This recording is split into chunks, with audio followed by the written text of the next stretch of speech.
il y a un problème de fraude à la TVA qui est assez important, pas seulement en France, hein. Il y a une étude récente qui a été dévoilée par la Commission européenne il y a quelques mois qui montrait qu'en gros, il y avait plus de 200 milliards de manque à gagner sur les recettes fiscales TVA chaque année en Europe, et qu'en France, ça représente à peu près 30 milliards, d'après les estimations de la Commission. Donc 30 milliards, on est le deuxième pays le plus fraudeur après l'Italie, hein.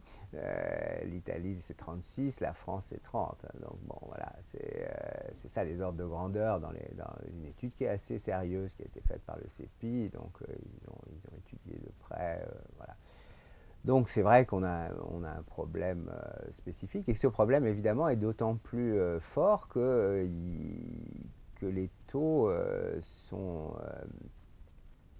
enfin, pas acceptés, si vous voulez. Le problème du bâtiment est assez clair. On voit bien que dans le bâtiment, on a eu une séquence là aussi qui n'était pas tellement lisible, on va dire. C'est-à-dire qu'en fait, en 98, on a passé les travaux de rénovation du taux normal au taux réduit. Donc on les a passés de 19,6 à 5,5.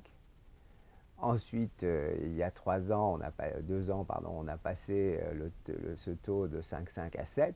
Et maintenant, on dit on va le passer à 10. Donc en l'espace de 3 ans, on aura doublé finalement le taux de TVA sur le bâtiment, sur ce type de travaux, quoi, puisque c'est de 5,5 à 10. Bon. Alors évidemment, ça incite à la fraude, ça c'est clair.